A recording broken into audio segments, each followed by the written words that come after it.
Hanan Ashrawi told us about this little girl from Gaza who was recuperating from her physical injuries during the Israeli assault in Gaza.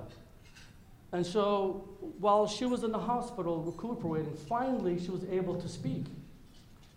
And the first question she asked the nurse is, how come my mother and father are not visiting me at the hospital?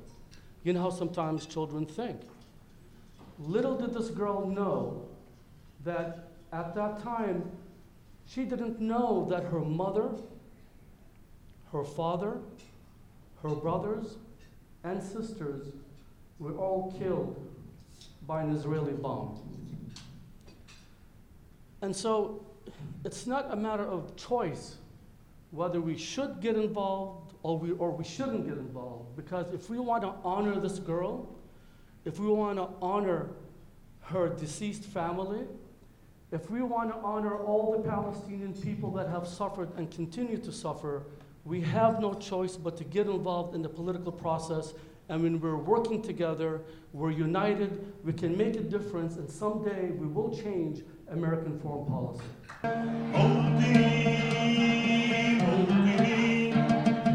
الشباب لم يكن همه أن يستقل أو يبيد أو يبيد نستقي من الردى ولن نكون للعدا كالعبيد لا نريد The idea of the mission of the coalition is very simple. If we work together, we're united, we're stronger. And when we're stronger, we can succeed in the many projects that we're going to accomplish. The coalition is made out of almost 20 organizations, Palestinian American organization, all over the United States. When we started a few years ago, the idea was a dream, and we faced every obstacle possible. However, we were able to move on. We want to help our people back home in Palestine. What can we do as Palestinian Americans, as Palestinian American organizations, to help our brothers and sisters back home? This is one of the most important countries that we need to intensify efforts. We need to double, triple, quadruple our efforts in this country to educate, inform. We have a very, very distinguished Palestinian American community in this country. The number, almost 500,000. We have very talented, educated community in this country. Along with the Arab American community, along with the Muslim American community, we can make a difference. But first of all, we need to put our house in order. This poem is called A Single Treasure. A single treasure, rooted deep in our soil, thin but sturdy as us, are the olive trees of Palestine. Nothing can bend them, break them, we believe, but some have tried. These trees are toughened by love and reflect our pride. They feel the hurt in our hearts, and it hurts them.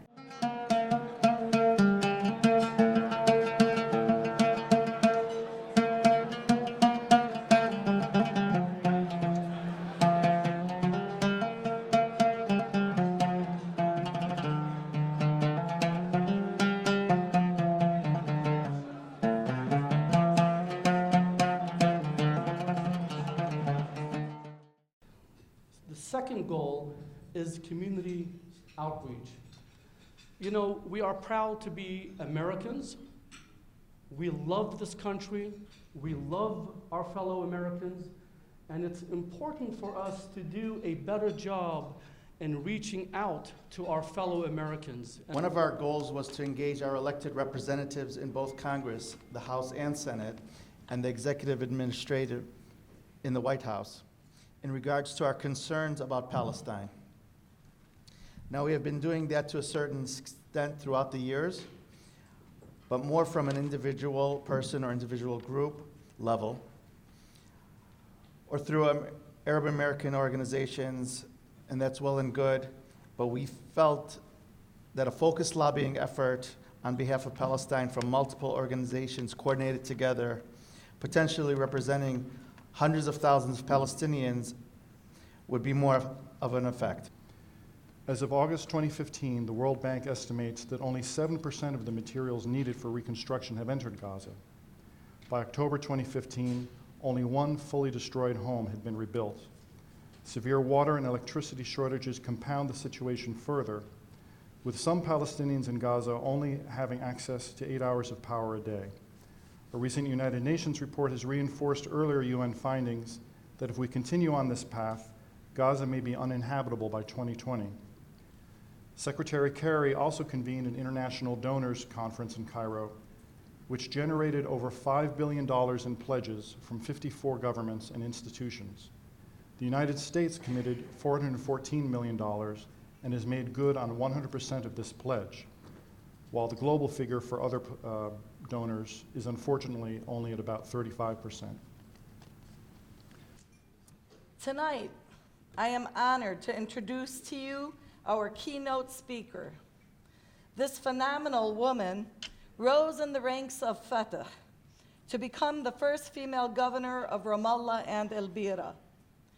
Born in the village of Deir Dabwan, her journey did not come easily, as she selflessly waited 5 years after high school for her brothers to be released from the Israeli prison to complete her college, master, and doctorate degrees. She studied at Mina College in Egypt, and after 8.5 years of education, she received her doctorate degree in psychology and counseling. While in high school, she always volunteered at public organizations. Later, she held a senior position with Fatah, organization's security forces, and then served as the welfare minister's head secretary. She said she never applied for governor. Political work requires a given effort and mindset. She stated she belonged to the nation and its institutions, and because her commitment to the Palestinian people was evident. This was why President Abbas chose her to be the first woman governor, and the youngest one, I may add. Personally, I found her to be one of the smartest, kindest, and warmest people that I have met. She is definitely the definition of the people's governor. Ladies and gentlemen, please join me in welcoming the Palestinian governor of Ramallah and El Bira, Her Excellency, Governor Layla Ghannam.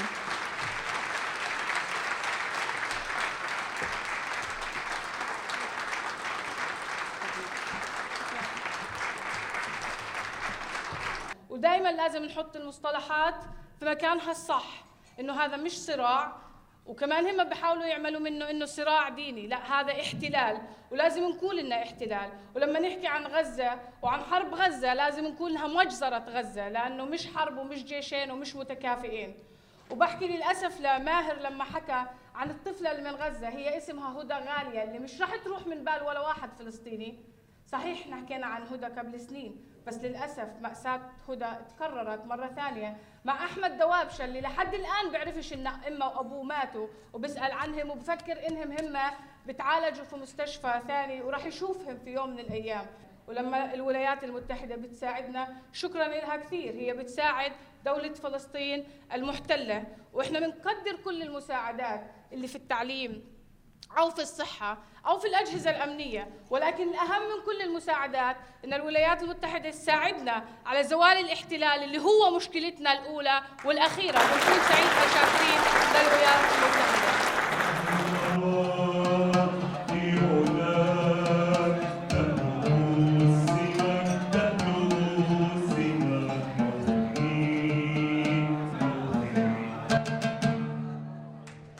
The third goal, which is absolutely the most important goal of the coalition, and that is political advocacy.